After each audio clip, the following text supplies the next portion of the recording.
Kembali di Sapa Indonesia, kita masih berbincang mengenai kemungkinan dinaikannya level PPKM. Kita masih bersama Ketua Ikatan Dokter Indonesia, ada Dr. Daeng, ada juga dari Tenaga Ahli Utama KSP, Mas Abraham, dan juga Mas Hermawan dari YAKMI.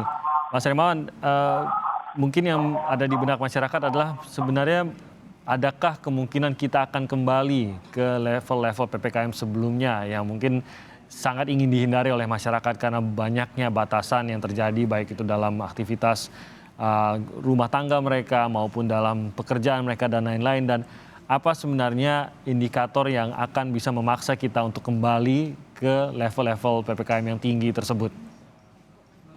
Ya, level PPKM ini dinaikkan atau diturunkan sesuai dengan kejadian kasus di lapangan. Kenapa penting ada PPKM? Tentu saja untuk membatasi mobilitas yang berpotensi memunculkan keramaian, keramaian menyebabkan kerumunan, dan kerumunan pada akhirnya menyebabkan terjadinya massive transmission. Tadi sudah disampaikan oleh Pak Daeng maupun Pak Abraham bahwa sebenarnya tujuan kita itu melakukan pelandaian kurva agar tidak menumpuk kejadian itu dalam satu rentang waktu yang sempit. Kalau kita sudah memprediksi kenaikan kasus yang mulai terjadi di Januari ini puncaknya di Februari, katakanlah nanti selama bulan Februari, jangan sampai kenaikan kasus aktif kita melebihi 250.000 kasus aktif, sehingga terjadi stagnasi atau bottleneck di fasilitas kesehatan. Orang yang seharusnya dirawat tidak bisa dirawat, orang yang seharusnya diisolasi tidak bisa diisolasi, sehingga justru ada pergerakan di komunitas atau di masyarakat yang makin menaikkan level kasus ini.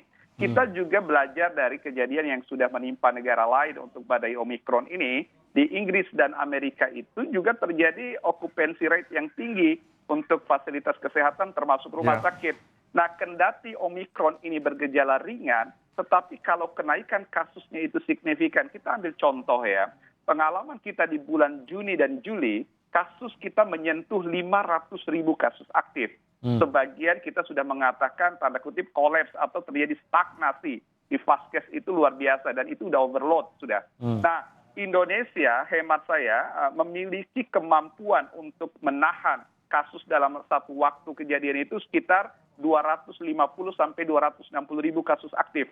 Nah, ini kita juga belajar dari Januari lalu ya. Dikala kita pertama kali menuai gelombang, kasus aktif kita di akhir Januari dan awal Februari tahun lalu itu 175.000, dan itu memang di wilayah Jabodetabek awal epicentrumnya, mirip juga saat ini. Nah, maka itu memang kapasitas kita harus naikkan, ketersediaan support facility wajib, tetapi PPKM itu paralel tetap harus dilakukan. Dan ini adalah pilihan logis untuk tadi melandaikan kasus dengan cara membatasi mobilitas agar tidak menambah penularan yang memang terjadi puncak-puncaknya atau peak cases-nya. Nah, oleh karena itulah kesadaran kita kalau kita ditanya sebagai warga masyarakat sekarang, apakah kita siap untuk membatasi atau dibatasi mobilitas sekaligus kesadaran itu harus tumbuh dari kita, harusnya kita siap. Dan inilah bentuk solidaritas kita secara sosial, secara kemasyarakatan, agar kita tidak menambah beban layanan kesehatan yang berpotensi terjadi pada rentang waktu yang sempit. Nah, inilah tantangan menghadapi Omikron yang memang kecepatannya bisa 5-7 kali lebih cepat dari Delta. Dan walaupun bergejala ringan, tetapi kalau kasusnya sampai jutaan di lapangan, nah itu tetap saja akan membuat layanan itu bebannya berat sekali. Dan bahkan satu lagi, Bung Timo, sebenarnya yang paralel dengan kebijakan PPKM ini, upaya testing juga yang dilakukan secara aktif. Kita menyebutnya active case finding. Upaya menemukan kasus secara cepat, ini belajar juga dari tahun lalu, kapasitas testing kita rendah di komunitas. Testing itu ada dua, ada yang disebut diagnostic testing untuk pembuktian kasus, biasanya di rumah sakit untuk konfirmatori. Tetapi ada yang sifatnya active case finding di lapangan agar juga menjadi instrumen untuk pengambilan kebijakan PPKM di zona mana yang harus dibatasi ketat pada level darurat, di zona mana pada level 4, 3, dan seterusnya. Sehingga kesiapsiagaan ini tidak hanya untuk Jabodetabek, tapi seluruh Indonesia, Bung Timo. Oke, tadi sedikit saya berangkat dari apa yang Anda katakan tadi, Mas Hermawan, bahwa ini kan seharusnya membatasi diri, tidak perlu menunggu sampai dibatasi. Nah, kalau dari Anda sendiri, dari analisa Anda, apakah kita bisa dipercayakan hal tersebut atau justru kita masih harus dibatasi karena belum mampu membatasi diri karena kalau kita lihat kenyataannya banyak yang sudah bahkan istilahnya sudah hampir bisa dikatakan kembali lagi ke aktivitas normal sebelum pandemi, hanya saja memakai masker mungkin. Hanya itu saja yang membedakan, tapi tidak ada pembatasan dari dirinya sendiri tersebut dari kita. Betul, persis sekali Bung Timo. Memang terjadi kejenuhan ya di tengah masyarakat kita. Jadi ada yang disebut dengan kejenuhan, tapi juga ada yang disebut dengan euforia. Dua-duanya ini menyumbang perilaku keterbukaan, sehingga pengabaian terhadap protokol kesehatan ini mungkin terjadi. Oleh karena itu kampanye-kampanye ini, himbauan ini terus kita lakukan, kita tidak boleh pantang dan menyerah gitu ya, melainkan terus menghimbau satu sama lain agar mampu menahan diri, sadar bahwa lingkungan kita masih cukup rentan keterpaparan COVID. Nah, di sisi lain kebijakan sangat dan tetap diperlukan. Karena bagaimanapun model pengendalian perilaku ini kadang juga harus ada tanda kutip aturan yang sedikit memaksa. Karena memang kalau kita lihat dari kesadaran masyarakat kita menurun karena dua hal tadi. Pertama, kesadaran karena kejenuhan sudah hampir 2 tahun, aktivitas ekonomi, sosial budaya, keagamaan, dan berbagai sektor terasa sudah terganggu. Yang kedua memang euforia, terutama euforia vaksinasi. Bisa jadi orang kalau sudah merasa divaksin, seolah-olah merasa aman 100%. Padahal juga tidak. Jadi kita mengingatkan bahwa vaksinasi itu tidak melindungi 100%. Orang sudah tervaksin 2 kali lengkap, penyintas bahkan sudah di booster sekalipun, potensi paparan itu tinggi. Hanya untuk melindungi orang lain, bukan persoalan sudah divaksin, walaupun bergejala ringan atau tanpa gejala, tetapi menyadari bahwa tidak bergerak atau membatasi mobilitas itu menyelamatkan orang lain yang lebih rentan dari lingkungan sekitar kita, Bung Timo. Oke, nah saya ke Mas Abraham. Tadi Mas Abraham Anda sempat menyebut mengenai pemerintah akan memantau dengan ketat begitu apa saja indikator-indikator yang menunjukkan perlukah PPKM ini dinaikkan. Ada juga masukan bahwa jangan lagi memperhatikan mengenai jumlah penambahan kasus karena Omikron ini kebanyakan gejalanya ringan atau bahkan tidak bergejala sehingga kalau kita perhatikan seharusnya kita memperhatikan bed occupancy rate atau paling tidak berapa banyak yang sampai harus dirawat. Apakah ini indikator yang akan dipergunakan oleh pemerintah?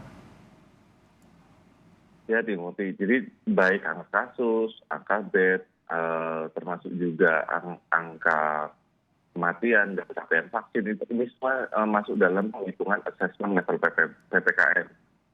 Diingat bahwa dasar formula penghitungan level PPKM itu mengacu pada WHO. Jadi faktor itu dipantau oleh pemerintah. Namun memang perlu diketahui oleh masyarakat, Presiden kita, Bapak Joko Widodo itu detail. Jadi ketika dalam rapat kabinet, beliau itu sangat detail menanyakan kesiapan untuk bed, untuk oksigen, bahkan bagaimana kesiapan nakes, TNI, Polri, termasuk dengan capaian vaksin. Dan spesifik obat, Presiden juga bahkan meminta kepada Menteri Kesehatan obat ketersediaannya dipantau bukan hanya yang ada di rumah, namun juga ada di apotek. Jadi kalau nanti ingat pada gelombang yang kedua pada saat itu, kami waktu itu KSP saya diminta membuat laporan ke Presiden itu 1 minggu sekali.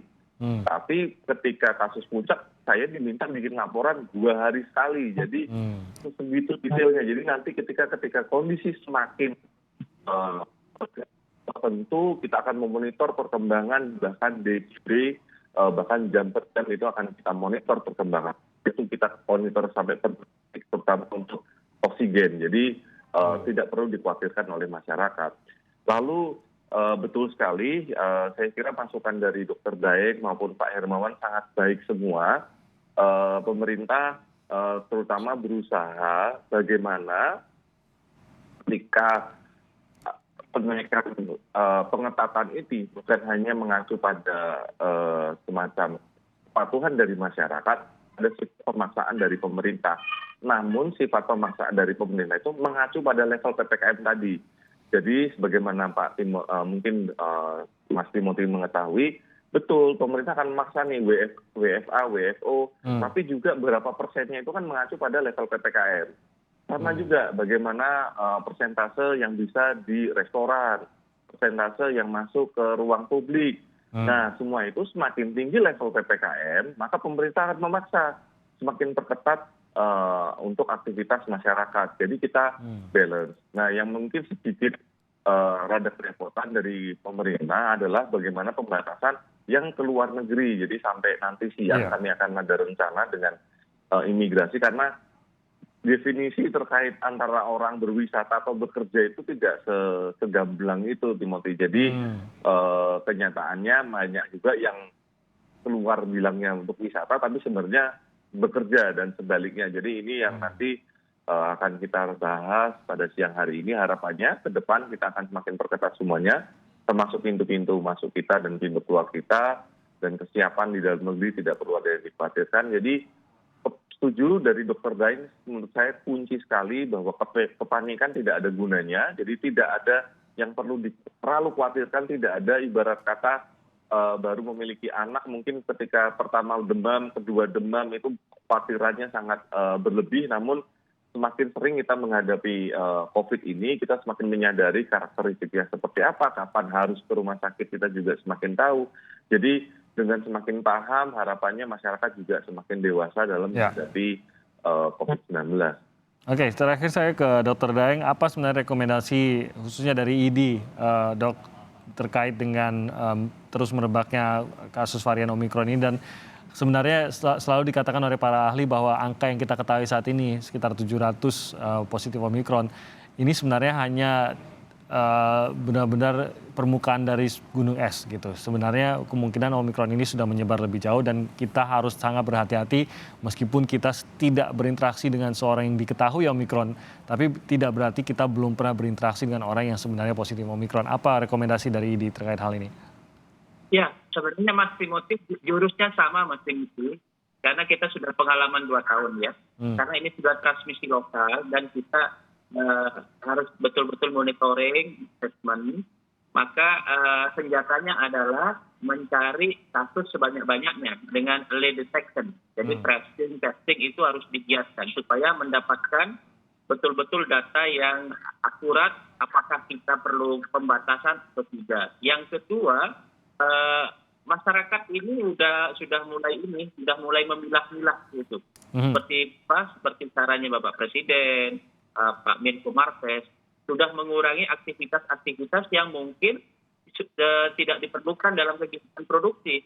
Ya, jadi sudah mulai supaya yang diprediksikan itu betul-betul terjadi. Kalau terjadi kan kembali lagi ekonomi kita menjadi terhambat lagi. Yang akhir, memang kata kuncinya masyarakat yang sakit, karena kebetulan Omikron ini lebih ringan, Mas Timothy. Jadi keuntungan lebih ringan ini kita manfaatkan meskipun kecepatannya cepat ya.